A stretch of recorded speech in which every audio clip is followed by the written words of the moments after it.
수험생 여러분 안녕하십니까? 부동산학 개론의 김하선입니다.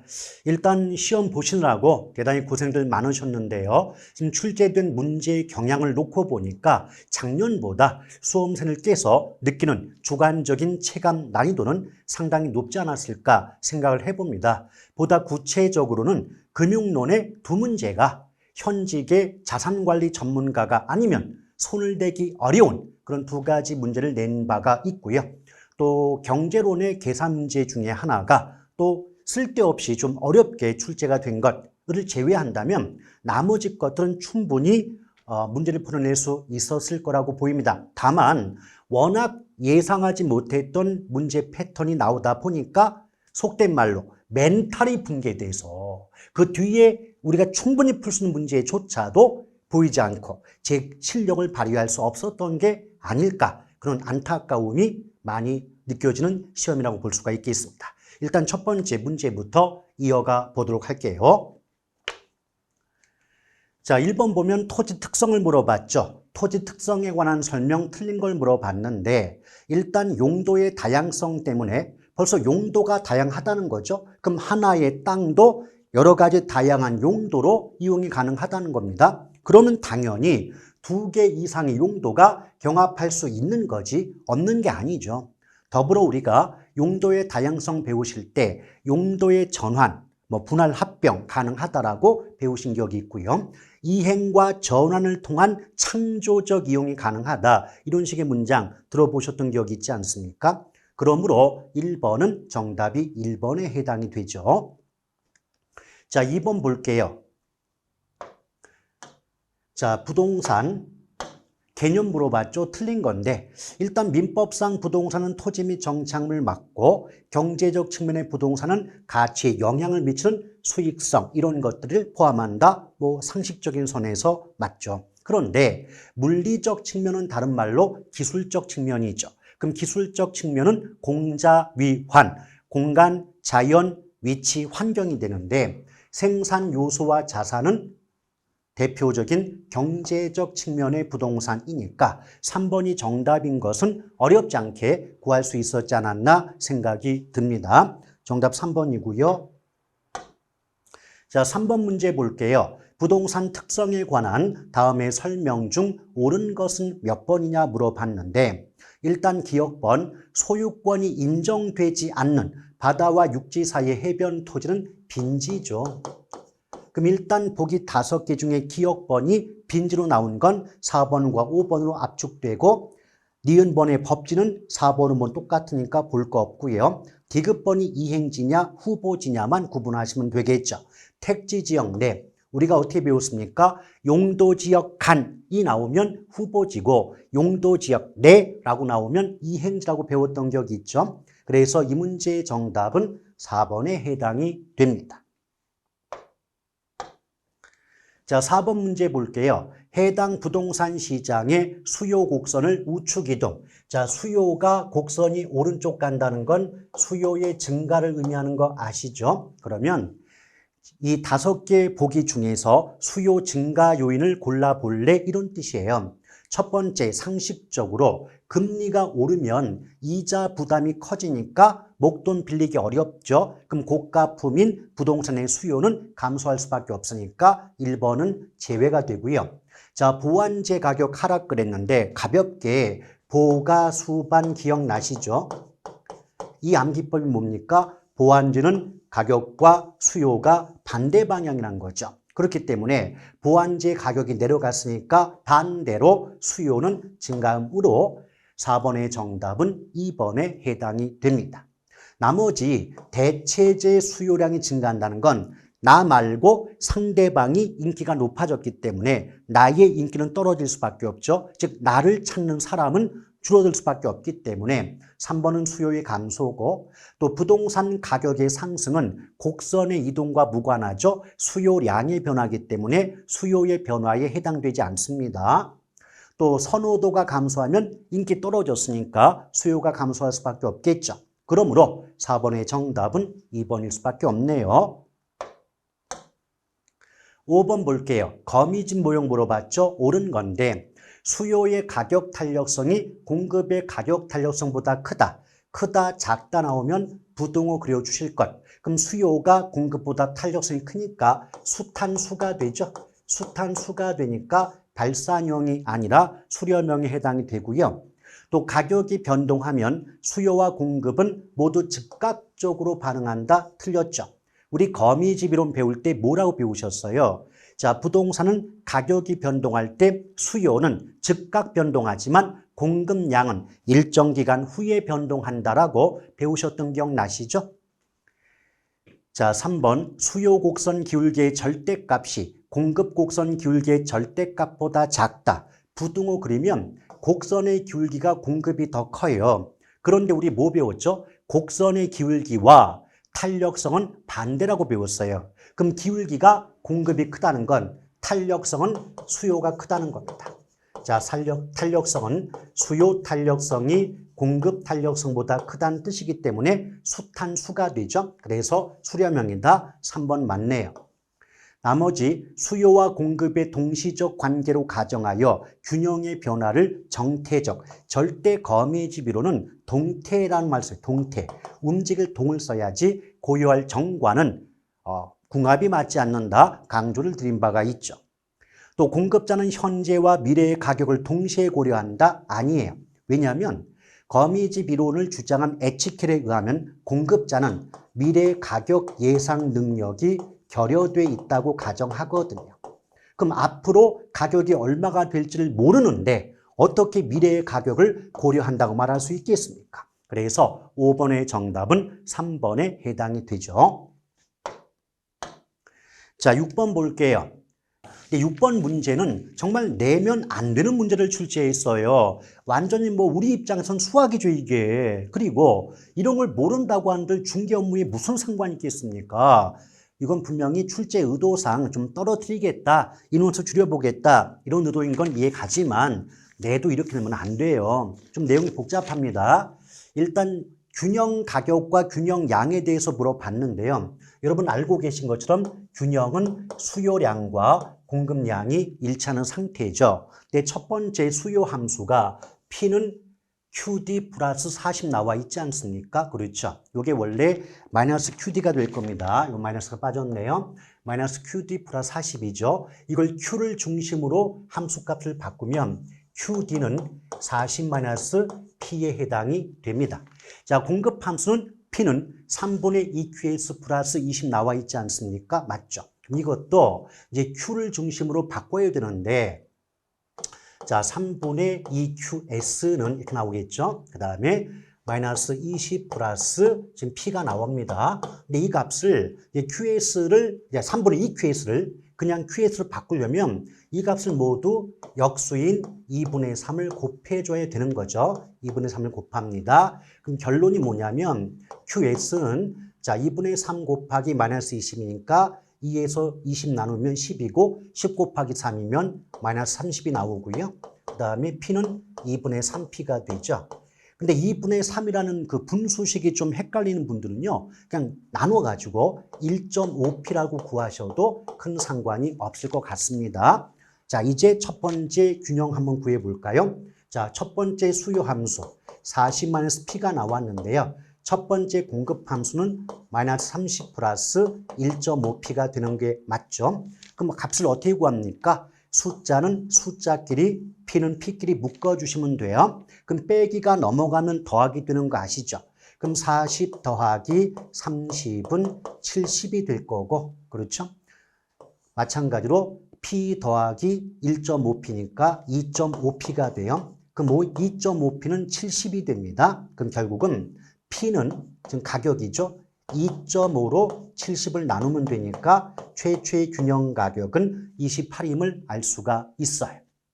또 가격이 구해지면 아무데나 함수값에 P 부분에 가격을 대입해보면 양이 나오거든요. 그럼 여기에 28을 대입해보면 40 빼기 28이니까 12가 나오지 않습니까? 그럼 첫 번째 결론, 최초의 균형 가격은 28이고 최초의 균형량은 12였다라고 보시면 됩니다. 아시겠죠? 그런데 여기서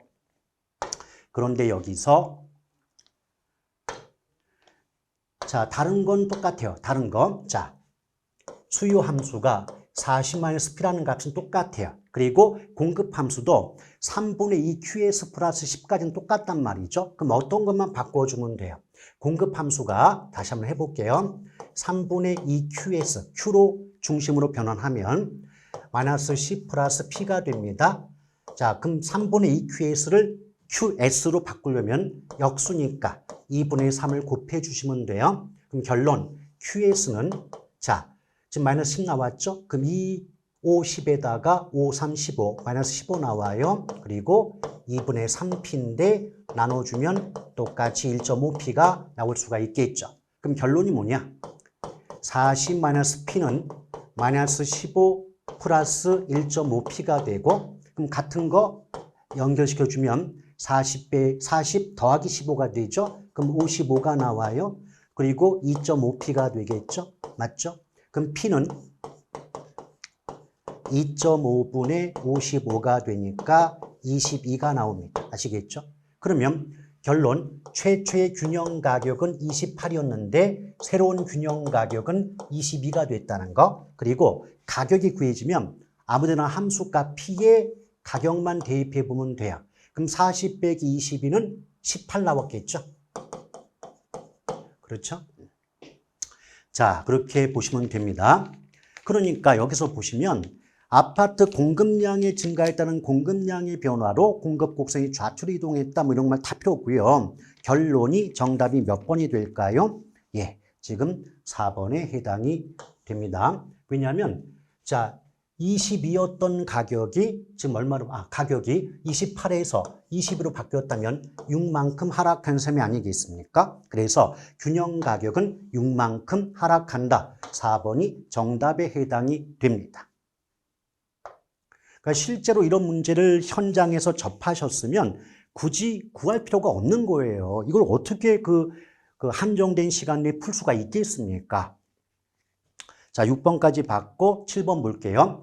수요와 공급의 가격 탄력성에 관한 설명, 옳은 걸 물어봤는데 1번 가격이 변하여도 양이 변화하지 않으면 이거 완전 비탄력인데 완전 탄력했으니까 틀렸고요. 2번 가격 변화율보다 공급량의 변화율이 커서 탄력성 값이 1보다 크면 비탄력이 아니고 탄력인 거 알고 계시죠?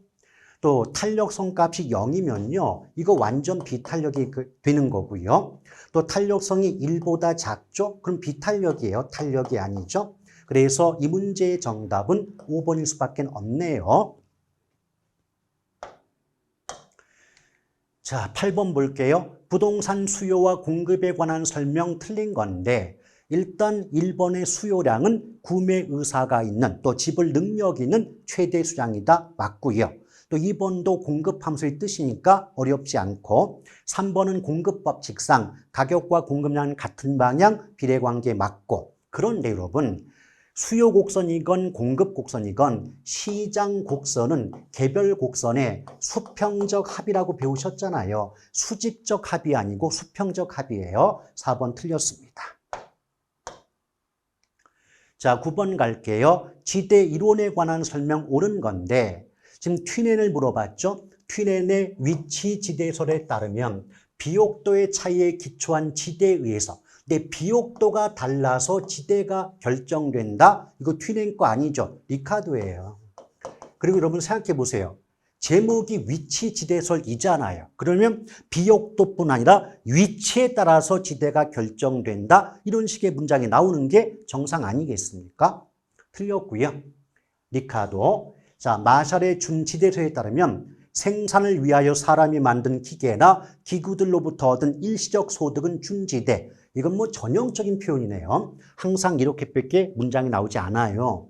자, 리카도 나왔죠? 내 토지의 생산성과 운송배의 차이, 운송배의 차이에 의해서 지대가 결정된다는 건 튠엔의 주장, 튠엔. 자, 마르크스의 절대 지대설에 따르면 최열등지에서도 지대 발생한다는 것 알고 계실 거고요.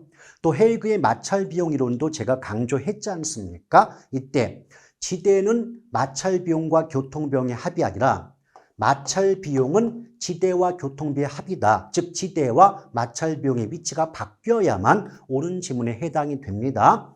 그러므로 9번의 정답은 2번이 되겠고요. 자, 10번 볼게요. 도시 공간 구조 이론 및 입지 이론에 관한 설명 옳은 건데 버제스의 동심원 이론에서 통근자 지대는 가장 외곽에 위치한다? 네, 답이죠. 우리 중전, 저고통 5가지 순서 외우고 계시죠? 그래서 1번이 답이고요. 자, 호이트의 선형 이론에 따르면 도시 공간 구조의 성장과 분화는 점이지대를 향하여 직선으로 확대된다. 이게 아니라 어떤 교통의 발달에 따라서 주요 간선도로의 주변에 입지한다. 또는 교통의 발달에 따라서 방사성 모형 또는 부채꼴 모양으로 확대가 된다라고 해야 맞겠죠. 직선이 아니죠. 자, 해리스와 울만의 다핵심 이론에는 중심 업무지구와 점이지대가 존재하지 않는다. 별걸 다 물어봤어요. 그런데 점이지대는 없지만 중심 업무지구는 다핵심 이론에도 존재합니다. 자, 레시의 최대 수요 이론은요, 운송비의 직접 이익을 고려한 특정 사업의 팔각형, 이 팔각형 이런 문장들이 한결같이 무슨 논문 정도 석박사급에 나오는 내용을 가지고 공인중개사 시험 지문에 내고 있다는 거 이해가 되지 않습니다. 팔각형이 아니고 육각형이에요. 자, 레일리의 소매인력 법칙, 점포가 최대 이익을 확보하기 위해 어떤 장소에 입지하는가에 대한 8원칙, 레일리가 아니고 넬슨의 소매 입지 8원칙이죠. 그래서 이 문제의 정답은 1번에 해당이 되네요. 자, 11번. 이게 입지계수에 따른 기반산업의 개수인데 이게 뭘까요? 입지계수가 1보다 큰 산업 몇 개냐 구할 수 있겠냐 물어봤는데 계산 자체가 어려운 건 아닌데요. 굉장히 지금 A부터 E까지 5번을 반복해서 값을 구하려다 보니까 시간이 되게 촉박하거든요. 그렇죠. 그럼 위축 상태, 심리적 위축 상태인 수험생들은 열받는 거죠. 일단 이때요. 항상 입지계수는 전국이 분모고 특정 지역이 분자거든요. 그럼 전국을 먼저 볼게요. 전국의 전 산업의 고용자 수가 540명입니다. 일단 지금 A부터 할게요. 그럼 540인데 A 산업의 고용자 수가 80명이에요. 이건 전국이고요. 물어본 게 X지역이죠. 그럼 이 표에서 Y지역은 보실 게 없다는 거죠. 그럼 X지역 보면 그 X지역의 모든 산업의 고용자 수가 320인데 A 산업이 30이에요. 그러면 320분의 30 이렇게 주면 되고요. 또 계산하실 때 어차피 0 하나씩은 필요가 없습니다. 그리고요. 이게 예컨대 8 나누기 54면 값이 딱 떨어지지 않거든요. 값이 딱 떨어지지 않을 때는 어떻게 값을 구한다? 안쪽 길이 곱하고 바깥쪽 길이 곱해라. 안쪽 곱한 게 분모가 되고 바깥쪽 곱한 게 분자가 됩니다. 아시겠죠? 우리 계산기 가지고 같이 한번 해보실까요? 첫 번째 지금 8 곱하기 32 해볼게요. 자, 32 곱하기 8 하면 제 분모가 256이 나와요.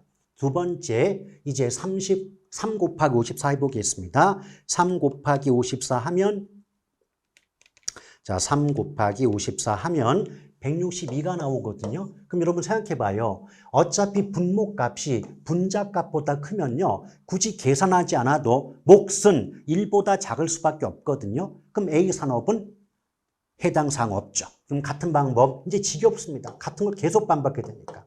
자, B 산업은요. 전국이 540인데 그중에 B 산업이 90이에요. 그리고 X지역에서 전 산업의 고용자 수가 320인데 또 B 산업은 50 아닙니까? 그럼 0 하나씩 빼주라는 얘기죠. 그럼 똑같아요. 32 곱하기 9 해볼게요. 32 곱하기 9. 그러면 288 나와요. 이게 분모가 됩니다. 마찬가지예요. 5 곱하기 54 해볼게요. 5 곱하기 54. 5 곱하기 54 하면 270 나오거든요. 역시 값을 구하지 않아도 분모가 분자보다 크니까 1보다 작기 때문에 해당 사항 없습니다. 그럼 같은 방법 C도 해볼게요. C 같은 경우 전국이 540인데 지역이 자 C 산업의 고용자 수가 110이에요. 또 X지역에서 전체 고용자 수가 320인데 지금 C산업은 60이 나왔죠. 역시 마찬가지예요. 0 하나씩 없애주자. 자, 안쪽 곱한 게 분모, 바깥쪽 곱한 게 분자입니다. 또 한번 뭐 해볼게요. 예. 그러면 32 곱하기 11 할게요. 그럼 352가 분모가 되고요. 똑같은 방법 6 곱하기 54 해보면 324가 나와요. 어때요? 역시 분모가 분자보다 크니까 해당 사항 없습니다. 그럼 D 해볼게요. D는요. 전국 540 중에 D산업은 120명이고 X지역 320명 중에 D산업은 100이거든요. 역시 0 하나씩 지워주자 이거죠. 안쪽 곱하고 바깥쪽 곱해 볼게요. 자, 그러면 12 곱하기 32가 되겠죠. 근데 384가 분모가 되고요. 나머지 54 곱하기 10 하면 그냥 계산 안 해도 540이에요. 그럼 분자가 분모보다 크네요. 그럼 얘가 D산업은 입지계수가 1보다 크기 때문에 기반산업인 건 맞아요. 그럼 마지막으로 이 하나 더 구해볼게요. 자, 이 산업은 전국이 540인데 140이 들어가고요. X지역은 320 중에 이 산업이 80이에요. 그럼 0 하나 다 빼고요. 이제 안쪽 곱한 게 분모, 바깥쪽 곱한 게 분자죠. 아유, 미치겠죠. 같은 거 반복해야 되니까. 자, 그러면 자 14 곱하기 32 할게요. 그럼 분모가 448 나오고요. 자, 같은 방법. 지금 8 곱하기 53은 되겠죠. 8 곱하기 54하면 432가 나와요. 그럼 역시 분모가 분자보다 크니까 이 산업도 해당 사항이 아니네요. 그럼 입지계수가 1보다 큰 기반산업은 D산업 하나뿐이 없으니까 정답은 2번일 수밖에 없습니다. 자, 그 다음 12번 볼게요. 허프 모형이죠. 근데 허프 모형에서 이 문제는 그동안 계속 반복해서 마찰계수가 1하고만 주어졌었는데 이제 마찰계수가 1이 주어졌을 때의 차액이 얼마냐? 반복해서 구해볼래? 이런 뜻입니다. 일단 첫 번째, 마찰계수가 1일 때부터 한번 구해볼게요. 그러면 점포 A의 경우, 점포 A는요, 마찰계수가 1이면 그냥 분모가 5고 면적이 750이거든요. 그럼 5로 750 나누면 5, 2, 5, 5일은 5, 5, 25니까 150 나오겠네요. 자, 그럼 A는 150이었어요, 원래가. 역시 마찬가지예요. 마찰계수 1이면 점포 B는요, B는 분모가 10이고 면적이 2500이니까 0 하나 지워주면 250 나올 거고요. 맞죠? 그 다음에 C 같은 경우 분모가 5인데 분자가 500이니까 딱 봐도 100이네요. 그러면 150 더하기 250 더하기 100은 얼마죠? 500이에요, 500. 근데 500 중에서 상대방이 물어본 게 A 물어봤거든요. 그럼 A 값이 150이에요. 그럼 0 하나 지워주면 5로 15 나누니까 0.3. 0.3 나오죠. 그런데 이 X지역 주민이 10,000명이고 1인당 소비액이 30만 원이거든요. 그럼 10,000명 곱하기 30만 원 하면 30억이 나옵니다. 근데 30억 중에서 마찰계수가 1일 때 A지역의 매출액은 3, 3은 9니까 9억이었다는 9억. 9억이었다. 여기까지 이해되셨죠? 그런데 마찰계수가 2가 주어질 때의 차액을 구해보라 그랬습니다. 그럼 마찰계수가 2면 제곱이란 말이죠. 그러면 A는 5의 제곱이니까 25로 750을 나눠요. 그럼 딱 봐도 2, 3은 6, 5, 3, 15니까 이거 30이 될 것 같고요. 자, B 경우에 10의 제곱이면 100이죠. 100으로 2500을 나누면 딱 봐도 25가 나오고요. C의 경우 5의 제곱 25죠. 25로 500을 나누면 딱 봐도 20이 나와요. 그럼 30 더하기 25 더하기 70은 얼마가 됩니까? 25. 이게 55에서 70, 20 더하니까 75가 나오겠죠? 그럼 전체 값 75 중에 A 값 35를 나눠주면 이게 0.4가 나와요. 아시겠죠? 자, 검산해 볼게요. 지금 30 나누기 75 하면 0.4 나옵니다. 그럼 마찬가지예요. 0.4인데 아까 구해봤죠? 매출액은 전체 매출액은 30억이다. 그럼 30억에 0.4 곱하면 12억이거든요. 그럼 첫 번째 마찰계수가 1일 때는 매출액이 9억이었는데 2로 하니까 12억이다. 그럼 차액은 3억일 수밖에 없지 않겠습니까? 그래서 이 문제의 정답은 3번에 해당이 됩니다. 자, 그 다음에 13번 볼게요. 배버의 최소 비용 1원. 틀린 걸 물어봤죠. 틀린 거. 그럼 여기 보면 배버는 최소 운송비, 노동비, 집적이 고려한다. 맞고. 그런데 등 비용선은 기업이 입지를 바꿀 때 운송비와 노동비가 동일한 지점을 연결한 곡선이 아니라 운송비의 증가분, 운송비의 증가액이 동일한 지점을 연결한 곡선이 등 비용선이라고 특강 때도 얘기 드렸고 또 기출문제 문제 풀 때도 말씀드렸던 기억이 납니다. 그래서 이 문제의 정답 2번이고요. 이미 알고 계시겠지만 원료지수가 1보다 크면 원료지양, 또 제품의 무게가 원료 무게보다 무거우니까 시장 제한일 수밖에 없는 거고 또 운송비는 원료 제품의 무게와 수송 거리에 따라 결정된다 상식입니다. 그래서 13번의 정답은 2번이 되겠고요. 14번 크리스탈러 중심지론 물어봤습니다. 자, 중심지 기능이 유지되기 위한 최소한의 수요 요구 규모, 이게 최소 요구치가 되겠죠. 또 최소 요구치 할 때 중심지로부터 어느 기능에 대한 수요가 0이 되는 곳까지의 거리, 이게 재화의 도달거리 또는 도달범위에 해당이 되기 때문에 최소 요구치가 아니겠죠. 또 배후지는 중심지에 의해서 재화와 서비스를 제공받는 지역이 배후지인 거 맞습니다.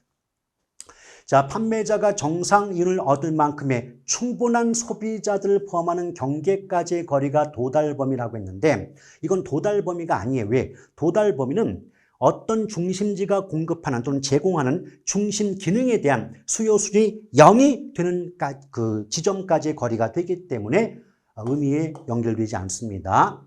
5번 중심지 재화 및 서비스 그랬는데 배후지에서 중심지 제공된다? 아니죠. 중심지에서 배후지로 제공이 되는 거겠죠. 그래서 배후지와 중심지 위치 바뀌었기 때문에 5번 틀렸다. 정답은 3번뿐이 없네요. 자, 15번 볼게요. 부동산 관련 조세. 이건 세법 공부해 보신 분들은 금방 풀 수 있는데 단순히 종류만 외웠던 분들은 조금 혼란이 오지 않았을까? 그런 어떤 느낌을 받는 문제죠. 일단 취득세와 취득세, 재산세는 각각 요거 지방세죠. 지방세인데 어떤 차이점이 있죠? 취득세는 보유 단계, 즉 취득 단계죠. 취득 단계고 재산세는 보유 단계의 차이점이 있습니다. 일단 취득세, 재산세, 기억은 지방세 맞고 미음은 보유 단계. 이게 틀렸네요. 취득세는 보유 단계가 아니라 취득 단계이기 때문에 틀렸고요. 2번 취득세는 기억과 디귿. 자, 기억 지방세고 디귿 취득 단계 맞고요. 종합부동산은 니은 국세고 미음 보유 단계까지는 좋았죠. 근데 공통점이 비읍이다. 물건별 과세 표준. 물건별로 과세하는 건 취득세가 맞지만 이때 종합부동산세는요. 납세 의무자별로 합산된 과세 표준에 대해 과세하기 때문에 비읍은 틀렸습니다. 자, 3번 재산세는 기억 비읍. 지방세이면서 보유단계 맞고 종합부동산은 니은 국세이면서 시읒 합산한 과세 표준에 대한 과세다. 또 공통점은 미음 둘 다 보유단계다. 그래서 3번은 맞네요. 4번 왜 틀렸을까요? 4번은 니은이다. 양도세 니은 국세 맞고 재산세 기억 지방세 맞죠. 근데 공통점은 미음과 시읒인데 일단 어디가 잘못되어 있죠? 양도소득세는 처분 단계지 보유 단계가 아니지 않습니까? 이미 틀렸다라고 보시면 되겠고 자, 그 다음에 양도세와 종합부동산세는 니은 국세에 맞고요. 네, 보유 단계 아니라고요. 양도세는 처분 단계입니다. 그래서 15번의 정답은 3번이 됩니다. 자, 16번 볼게요. 현재 우리나라에서 시행되고 있지 않는 부동산 정책 수단. 이거 제가 특강 때도 했고 실전 모의고사 때도 많이 물어봤었죠. 일단 택지 소유 상한제, 토지 초과 이득세, 공안지세 등은 우리나라에서 채택되지 않고 있습니다. 정답은 2번이죠. 자, 17번 볼게요. 부동산 시장에 대한 정부 개입에 관한 설명 틀린 건데, 여러분 잘 보세요. 여기 보시면 종합부동산세 담보 인정 비율, 이건 금융과 관계가 있죠. 대출 비율이니까. 또 개발 부담금. 제가 세금이건 금융이건 부담금이나 보조금처럼 금자 돌림은 직접이 아니고 간접이라고 누누이 설명을 드린 바가 있지 않습니까? 그래서 이 문제의 정답은 4번에 해당이 돼요. 자, 18번 볼게요. 다음과 같은 투자 안에서 부동산의 투자 가치, 여러분 투자 가치는 공식 자체가 투자자가 원하는 요구 수익률로 예상 순수익을 나눠주시면 돼요. 근데 주어진 조건상 예상 순수익이 4,500 아니겠습니까? 맞죠? 근데 요구 수익률은요, 시간에 대한 대가인 무위험률, 또 위험에 대한 대가인 위험할증에다가 원래는 여기서 대부분 끝나지만 제가 강조드렸죠. 주어진 조건 속에서 예상 인플레이율 나오면 요구 수익률에 합해달라 했습니다. 그럼 2% 합하면 돼요. 자, 예상 인플레이율. 그러면 3 더하기 4 더하기 2니까 원래는 9%가 돼가지고 0.09가 되겠지만 숫자만 보시면 돼요. 9로 45 나오면 95, 45니까 5천만 원이건 5억이건 50억이건 5가 나온 숫자 답이 그 보기가 답이죠. 그럼 5억이 정답이 됩니다. 자, 19번 볼게요. 주거 정책에 관한 설명 틀린 건데 우리나라는 주거에 대한 권리를 인정하고 있지 않다. 인정하고 있지요. 그럼 기억번 틀렸네요. 그럼 일단 보기 5개 중에 기억이 들어간 1번, 2번, 3번으로 압축이 돼요. 니은번 공공임대주택 주거급여 주택청약 종합저축제도는 시행되고 있는 것 이건 맞고요.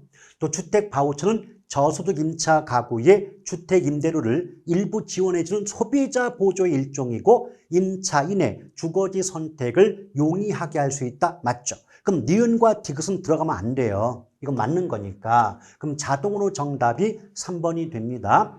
리을번 임대료 보조하면요. 장기적으로 공급이 증가하는 거지 감소하는 게 아니고요. 임대료 규제하는 미음은 임대료 규제죠. 그럼 균형가격 이하로 통제하니까 임대의 수입이 줄어요. 그러니 공급이 위축되기 때문에 감소합니다. 그래서 기역, 리을, 미음인 3번이 정답이 된다라고 보시면 돼요.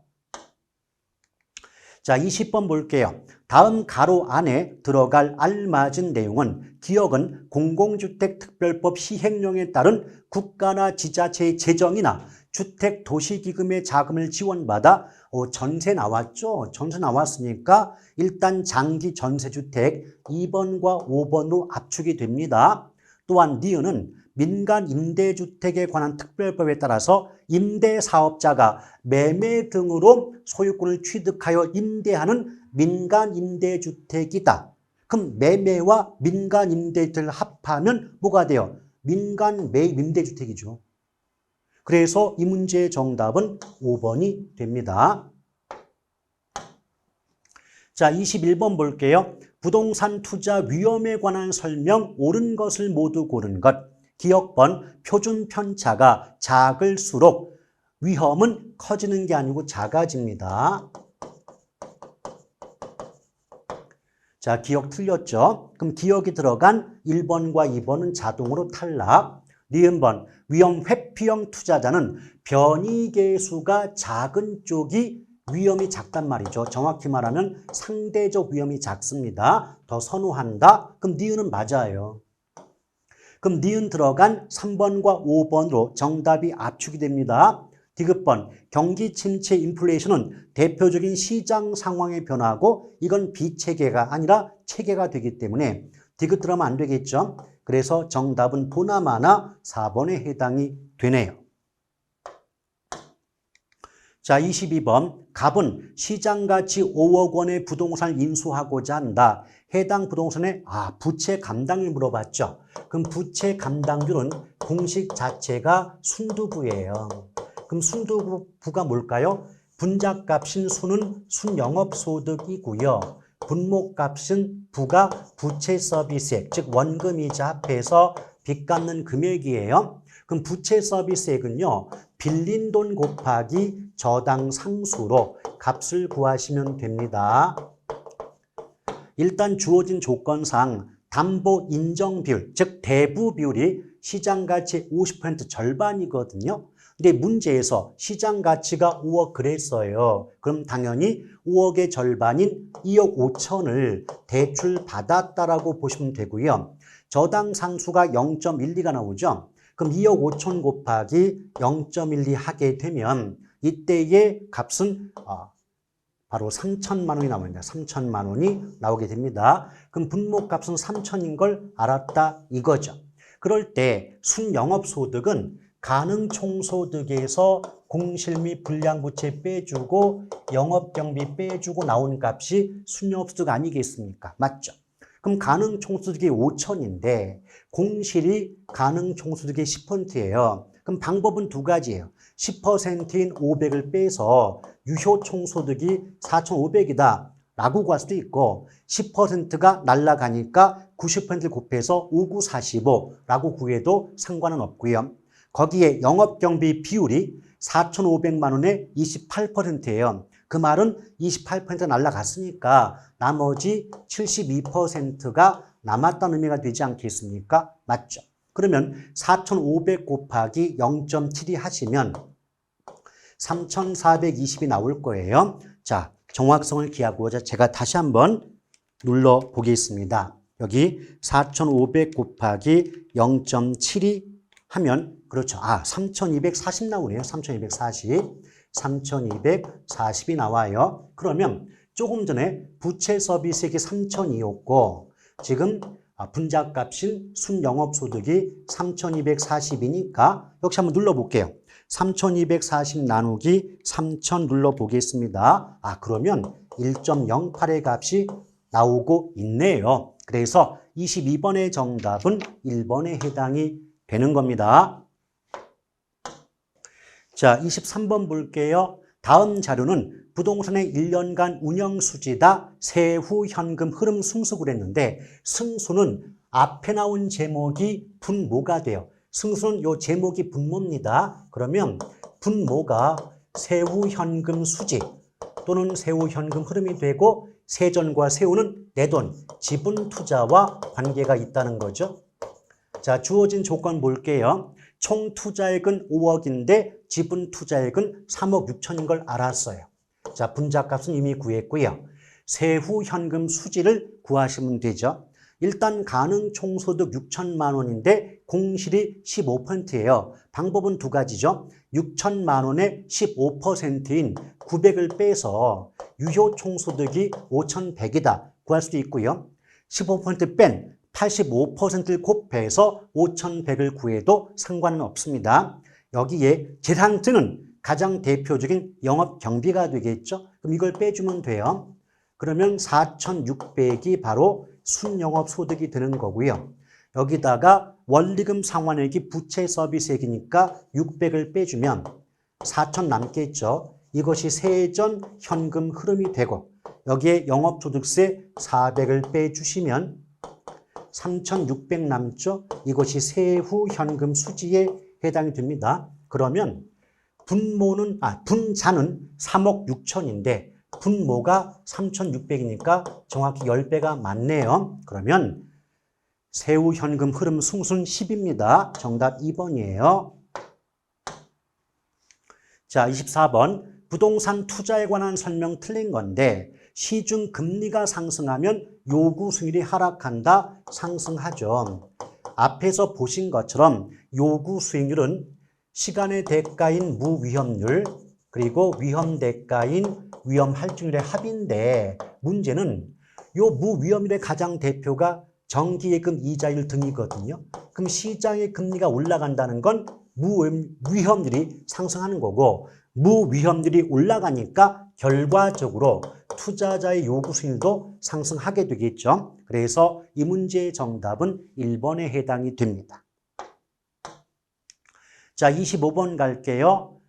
투자 분석의 산출값. 보기 5개 모두가 계산이니까 이걸 누가 잡겠냐고 도대체. 너무한 거 아닙니까? 자, 하나씩 해볼게요. 유효 총소득은 2억 5천이다 그랬는데 주어진 조건상 유효 총소득 승수가 4 아닙니까? 맞죠? 그럼 유효 총소득 승수 4로 총 투자액을 나눠주시면 돼요. 총 투자액이 얼마죠? 10억이거든요. 그럼 4로 10억을 나누면 2.5억이니까 2억 5천 맞고요. 자, 이번에 부채 비율 나왔죠? 부채 비율은 내 돈분의 남의 돈이에요. 내 돈이 지분이고 남의 돈이 부채인 건 아시죠? 그럼 볼까요? 내 돈이 얼마죠? 지분 투자액 8억이에요. 8억. 8억이죠? 그런데 지금 남의 돈이 얼마입니까? 자, 여러분 10억 중에서 내 돈이 8억이면 남한테는 2억 빌려왔다는 의미 아니겠습니까? 맞죠? 그럼 8분의 2는 4분의 1이니까 나눠주면 0.255, %로 바꾸면 25%니까 2번도 맞죠? 잠깐 3번 건너갈게요. 여러분, 제가 예전에 모강조에서요. 순소득 승수와 종합자본 환원율은 역수다. 그래요. 역수다. 그럼 공식 필요 없어요. 역수는 그 값분의 1이죠. 그럼 5의 역수는 5분의 1이니까 0.2가 돼서 20% 맞고요. 또 0.2의 역수는 0.2분의 1이니까 0 하나 채워주고 0 하나 올려주면 5가 되는 게 맞지 않습니까? 그럼 굳이 공식을 모른다 할지라도 순소득 승수와 종합자본 환원율이 역수인 걸 알았다면 숫자만 봐도 4번과 5번은 맞았다는 뜻이에요. 그럼 찍어도 3번뿐이 없어요. 그럼 지분 환원율은 어떻게 구하냐면 얘는 지분 투자액분의 세전현금 수지로 값을 구해요. 주어진 조건상 지분 투자액이 8억 나오죠? 근데 세전현금 수지는요. 순영업소득에서 원리금 상환액, 다른 말로 부채 서비스를 빼고 구합니다. 그럼 2억에서 2천 빼면 1억 8천일 거 아니에요. 그렇죠? 그럼 계산기 있는 분들 18 나누기 80 해보세요. 그냥 1억 누르지 마시고 18 나누기 80 하시면요. 이거 22.25% 쭉 나오거든요. 우리 값을 한번 같이 구해볼게요. 지금 이제 분자값은 1억 8천인데 그냥 18 합니다. 나누기 지분 분모값은 8억인데 그냥 80이라고 할게요. 그러면 0.225가 나와요. 이건 %로 바꾸면 22.5%인데 25라고 했기 때문에 틀린 문장에 해당됩니다. 정답은 3번. 자, 26번입니다. 부동산 투자 분석에 관한 설명 틀린 건데 내부 수익률은 수익성 지수를 0으로 아니고 1이죠. 수년제 가치를 0으로 만들고요. 그럼 딱 보자마자 1번 틀렸다는 건 어렵지 않게 정답 구할 수 있었지 않았을까 싶습니다. 자, 27번. 누가 낸 겁니까? 지금 금융자산관리 전문가가 아니면 손도 못 대요. 공인중개사, 중개거래 전문가한테 자산관리 업무를 어떻게 물어본단 말입니까? 아무리 인원수를 줄인다 하더라도요. 정도가 있는 것이지요. 내신 분 개념 없어요, 진짜로. 일단 보시면요. ABS건, ABCP건 이건 자산 유동화 증권이고 또는 자산담보부 증권, ABCP는 자산담보부 기업 어음인데 둘 다 유가증권이 둘 다 유가증권. 둘 다 유가증권이기 때문에 둘 다 유치권의 방법이지 근저당의 방법은 없습니다. 자, 2번 같은 경우 그렇죠. ABS는 금융위원회에 등록했다. 이건 PF 저당 유동화에 관한 법률의 규정, 법조문이거든요. 금융위원회에 등록했으면 등록했죠. 그러니까 금융위원회 등록 없이 동일하게 재발행 아니에요. 계속 등록해야 돼요. 등록을 해야지 없이 하면 안 돼요. 그리고 유동화 도관체는 도관체가 SP 스페셜 퍼포스 컴퍼니 특수 목적 법인이라고요. 그런데 이 SPC는 직접 대출 제공하는 대출기관이 아니에요. 유동화 중개기관이죠. 그러니까 대출기관과 투자자 사이에서 양쪽을 연결시켜주는 중개기관의 역할을 하는 것이지 중개기관이 무슨 대출 직접이 말이 되는 얘기를 해야지. 아시겠죠? 그 다음에 공사대금 재원이 필요할 때 시행사는 공사대금 채권이 아니라 공사매출 채권을 담보로 발행을 한다라고 해야 됩니다. 시행사가 사업의 시행 주체잖아요. 시행 주체는 매출 채권인 거고 만약 대금 채권을 얘기하고 싶었다면 대출 기관에 나와야 됩니다. 의미가 달라요. 그래서 이 문제의 정답은 5번일 수밖에 없는데 이 보기에서는 말이죠. 이게 5번은 소득세법을 알아야 돼요. 소득세법상 채권과 증권의 이자 수익에 대해서는 세금을 납부할 의무가 있잖아요. 그렇죠?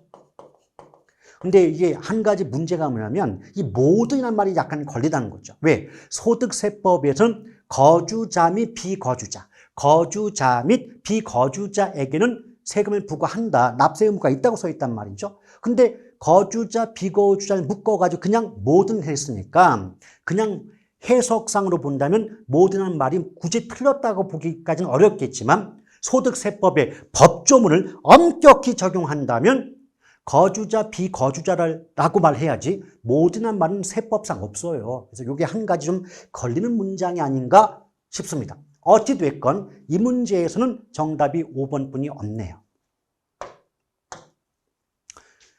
다시 한번 당부드리고 싶은 말이 뭐냐면 신경 끄세요. 이런 문제 다시 나와도 우리 못 풀어요. 또 저 문제 하나 풀려고 그 복잡한 금융자산관리 구조 이해한다? 말이 안 돼요. 신경 끄십시오. 자, 28번 볼게요. A 회사는 전년도에 임대면적 750제곱미터의 매장을 비율 임대차 방식으로 임차하였다. 계약 내용에 따르면 매출액이 손익분기점 매출액 이하이면 손익분기점 매출액 이하이면 기본 임대료만 부과하고요. 초과하는 매출액에 대해서는 일정 임대료율을 적용한 추가 임대료를 가산한다. 그랬어요. 자, 전년도 총 임대료가 1억 2천이었다. 자, 그럼 첫 번째 볼게요. 전년도 매출액이 제곱미터당 100만 원이거든요. 그러면 제곱미터당 100만 원인데 매장 면적, 임대 면적이 750이니까 이걸 곱하면 전체 매출액은 7억 5천인 겁니다. 두 번째, 손익분기점 매출액은 임대 면적당 60만 원이죠. 그럼 60만 원 곱하기 750 하면요. 4억 5천이 나와요. 그럼 일단 여기 놓고 보면 총 매출액이 7억 5천인데 손익분기점 매출액이 4억 5천이니까 그 초과 매출액이 3억임을 알 수가 있습니다. 오케이? 그런데 기본 임대료가 제곱미터당 10만 원이에요. 그러면 10만 원 곱하기 임대 면적 750을 해주면 7,500이 나온다는 거죠. 그럼 7,500이 기본 임대료에 해당됩니다. 그런데 작년에 전체 임대료가 1억 2천이죠. 그럼 총 임대료 1억 2천에서 기본 임대료 7,500을 빼주시면요. 이거 4,500이 나온단 말이에요. 차이가 4,500 되는 건 이해되시겠죠? 맞죠? 그러면 초과 매출액 3억 중에서 추가 임대료율이 몇 %가 돼야 4,500이냐? 자, 초과 매출액 3억이죠? 곱하기 추가 임대료율은 추가 임대료에 해당이 됩니다. 요 율이고요. 추가 임대료율. 그럼 요게 4,500이에요. 그럼 당연히 숫자만 놓고 볼게요. 3 곱하기 얼마 해야 45 나와요. 3 곱하기 15 해야 45 나오지 않나요? 맞죠? 그럼 15 정답은 1번입니다. 자, 29번입니다. 부동산 투자회사법상 자기관리 나왔죠? 자기는 명목형입니까? 실체형입니까? 실체형이죠? 직접 자산의 투자 운영 관리 업무 수행하는 거 맞죠? 그런데 4번에서 자산을 투자 운용할 때 자산관리 위탁한다? 본인이 직접 하는 게 자기인데 누구한테 맡겨요? 말이 안 되겠죠? 정답은 4번. 자, 30번 볼게요. 저당 담보보증권의 가격 변동에 관한 설명 옳은 것. 이 문제도 아까 27번 문제와 더불어 분노의 문제입니다. 아니 도대체 우리를 뭘로 보고 우리가 자산 전문가예요? 뭐 채권시장 구조 다 알아요? 이걸 물어본다는 건 너무한 거예요. 우리가 틀려도 이해가 되는 문제를 내줘야 그래 내가 틀릴만 하구나. 이걸 용납할 수 있겠지만 전혀 듣도 보도 못한 문제를 내놓고 틀려라. 너무한 거 아니겠습니까? 참 욕이 나옵니다 진짜. 일단 여기서 채권의 수익률 나왔죠. 채권의 수익률이요. 결국은 할인율이에요. 근데 이게 하락한다고 나왔죠? 하락이 되면 할인율이 하락하면요. 가격이 올라갑니다. 이것만 잘 알아두시면 돼요. 원래 이 공식이 약간 복잡해요. 현재 가치는 어떻게 돼요? 1 플러스 R N승으로 미래 가치를 나눠주는 거예요. 이게 원래 공식이에요. 근데 이런 게 공식 써놓고 우리가 문제 풀어봐라. 풀 수 있는 사람이 몇 명이나 되겠어요. 이런 걸 냈다. 물론 틀려라. 물론 제 입장에서도 앞으로 저런 문장이 똑같이 나와도 틀려야 됩니다. 못 맞춰요.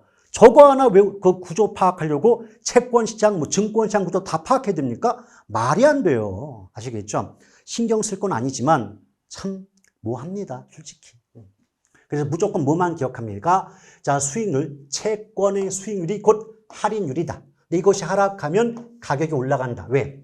이 R이 할인율이에요. 요게 하락한다는 건 분모가 커지는 거예요. 자, 분모가 커지겠죠. 그래서 당연히 가격은 상승하는 거지 하락할 이유가 없습니다. 자, 이것만 기억합니다. 자, 수익률은 할인율, 하락하면 반대로 가격은 상승이에요. 자, 그 다음에 2번 채무 불이행 위험이 없다. 그러니까 국가가 지급을 보증하겠죠. 근데 지급을 보장하더라도 그 수익률의 변동에는 영향을 주는 거지 영향받지 않는다. 그런 상품이 있다면 알려주세요. 제가 가입할게요. 자, 자본시장 내 다른 투자 수단들과 경쟁함으로 동일 위험 수준의 다른 투자 수단들의 수익률이 상승하면 저당 담보보증권의 가격은 상승한다. 두 가지로 해석할 수 있어요. 일단 수익률이 상승한다. 아까 얘기했죠? 그럼 수익률이 상승한다는 건 할인율이 올라간다. 그러니까 반대로 가격은 내려간다. 이런 해석도 가능하고요. 문과적으로 해석해 볼게요. 나와 경쟁 관계는 다른 투자 수단들의 수익률이 올라가면 나는 상대방보다 다른 투자 수단보다 수익률이 낮으니까 나는 수요가 감소할 것이고 인기가 떨어지니까 가격이 하락하지 오를 이유가 없지 않겠습니까? 자, 4번 채권 시장의 수익률이 상승할 때 가중평균 상환기간이 길다. 이 상환기간이 길다는 건 만기가 길다는 거예요. 만기가 길수록 위험에 취약해지기 때문에 가격의 변동의 정도가 큰 거지 작다는 말이 잘못됐네요. 그리고 5번은 고정이자에는 뭐 이거는 신경 쓸 필요가 없는 거고 저당 담보보증권 봐봐요. 채권의 수익률이 상승한다 그랬죠? 그럼 제가 아까 뭐라 그랬죠? 수익률이 상승한다는 건 할인율이 높아진다. 그럼 거꾸로 가격은 내려간다. 그래서 가격이 하락한다는 말은 맞기 때문에 이 문제의 정답은 5번이 됩니다. 하나만 꼭 기억하세요. 채권 나오면서 수익률자 나오면 할인율이다. 근데 수익률이 상승하면 할인율이 높아지니까 가격은 내려갈 거고 또 수익률이 하락하면 당연히 가격은 올라간다. 수익률과 가격은 반비례다. 이것만 기억하시면 되겠습니다. 그리고 또다시 이런 문제 나오면 그냥 무시하세요. 찍지 마시고 그냥 나 다른 문제 풀고 맞출래? 합격할래? 하고 넘어가시면 되겠습니다. 아주 불쾌합니다. 자, 31번. 투자의 분석 기법 및 위험에 관한 설명 옳은 건데요. 경기 침체로 수익성 악화된다. 사업위험 맞아요. 그럼 기억이 들어가야 되니까 일단 4번은 답에서 제외. 공실률, 부채 서비스액은 유효 총소득을 구할 때 필요하다. 일단 공실률은 맞지만 부채 서비스액은 세전 현금 수지와 관계있기 때문에 필요가 없습니다. 그럼 니은번 들어가면 안 돼요.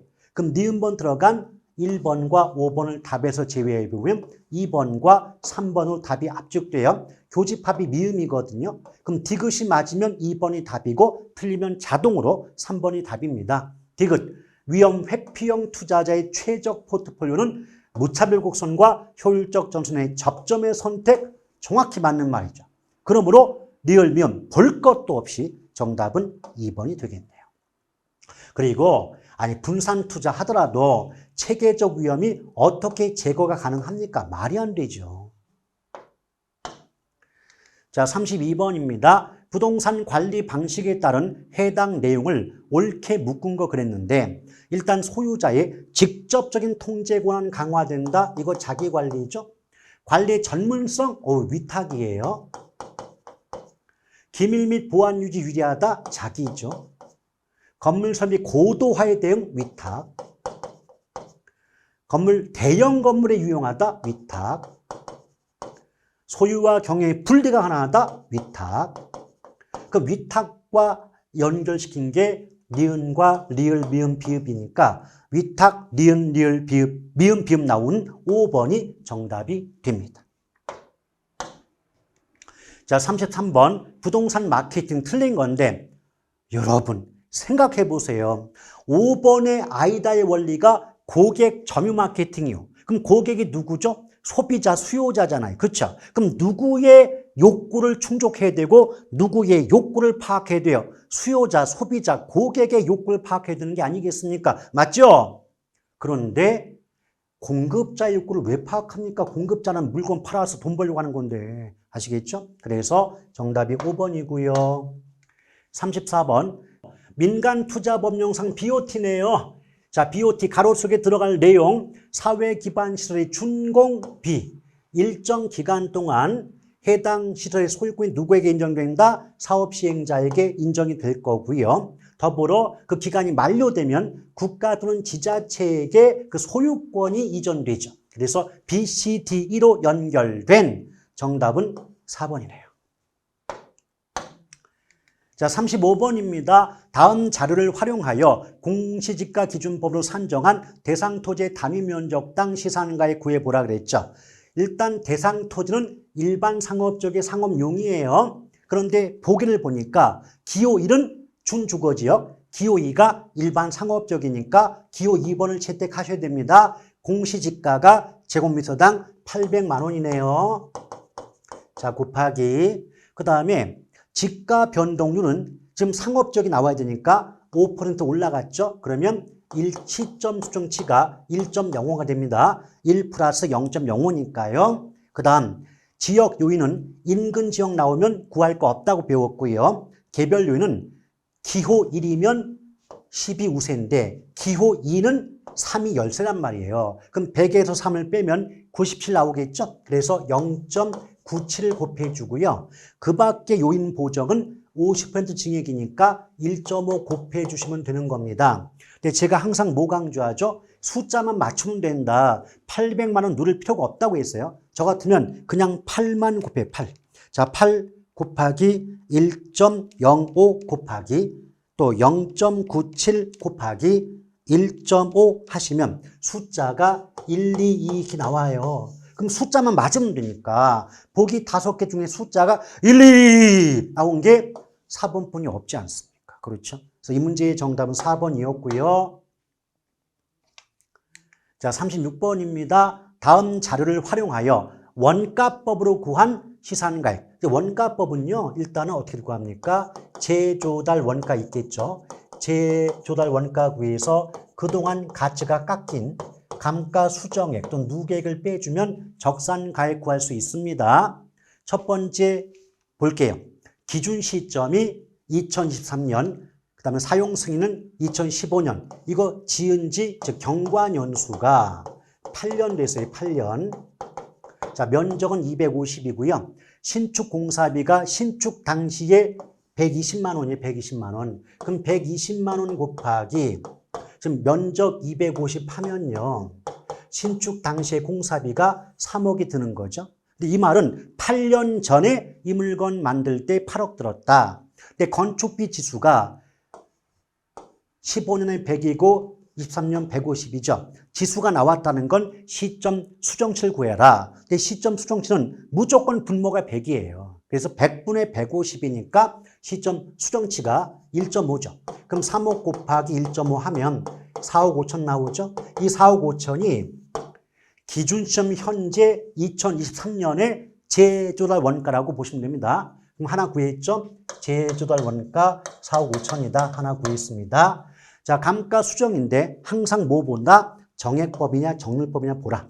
정액법이죠. 그러면 매년 감가액은 경제적 내용 연수분의 재조달 원가 빼기 잔존 가격인데 주어진 조건의 마지막을 보니까 잔존 가치가 없다고 나왔어요. 그럼 50으로 4억 5천 나누시면 돼요. 그러면 5, 9, 45니까 해마다 900만 원씩 감가가 된다. 그럼 보세요.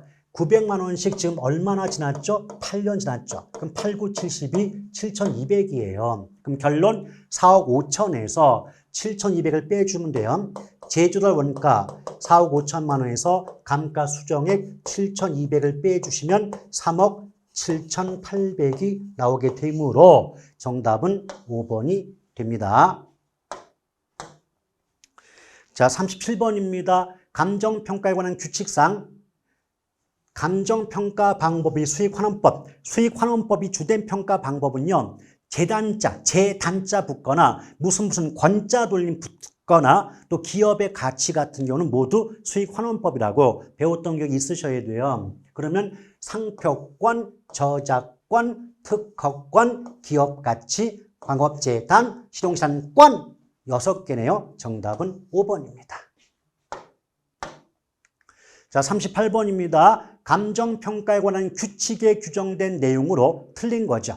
자, 수익분석법 해놓고 기기필 나왔죠. 기초가액에 기대를 곱해서 필요한 경비를 더한다. 기기필은 원가 방식상 임대를 구하는 적산법이지 수익분석법이 아니므로 38번의 정답은 1번에 해당이 됩니다. 자, 39번. 부동산 가격 공시에 관한 법령 틀린 거죠. 틀린 건데 여기 보니까 제가 뭐라 그랬습니까? 요 답이 2번인데 여러분. 자, 표준주택이 있고 표준지가 있어요. 그럼 주택과 땅이 나눠지겠죠. 그럼 제가 암기법상 뭐 알려드렸습니까? 주택은 부동산이고 토지는 감정평가한다. 이렇게 암기법 알려드렸잖아요. 이 암기법의 뜻이 뭐죠? 표준주택은 부동산 원에 의뢰하고 표준지는 땅이니까 감정평가 법인 등에 의뢰한다. 주택은 부동산이고 토지는 감정평가한다. 라고 외워달라고 말씀드린 기억이 있지 않습니까? 얘는 한국부동산원이 아니고 뭐다? 감정평가 법인 등이라고 말을 바꾸셔야 되므로 정답 2번이죠. 자, 40번. 감정평가 과정상 지역분석, 개별분석 옳은 건데 동일수급권 맞고 동일수급권, 네, 대체경쟁관계, 권역을 말한다. 인근유사적 포함한다. 1번 맞는데요? 그럼 나머지가 틀렸다는 건데 지역분석이란 대상부동산에 속해있는 지역면에 분석한다. 맞는데 표준적 이용 판정이지 최유효용 판정 아니겠죠. 또 3번 인근지역이란 대상부동산이 속해있는 지역이고 동질적이고 그런데 개별 요인이 아니라 지역 요인을 공유하는 지역이죠. 또 4번 개별 분석이란 개별적 요인을 분석해서 해당 지역 내 표준적 이용하고 가격 수준 판정하는 건 개별이 아니고 지역 분석 아닌가요? 틀렸네요. 또 지역 분석보다 개별 분석을 먼저 시행한다. 개별과 지역의 위치가 바뀌었네요. 정답은 1번에 해당이 됩니다. 자, 그래서 해설 강의를 마무리하면서 들어보다 보면 어때요?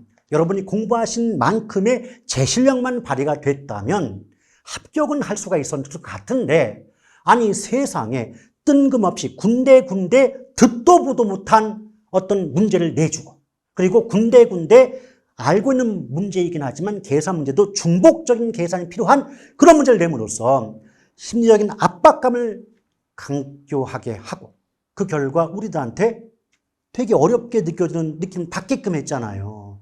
너무한 겁니다.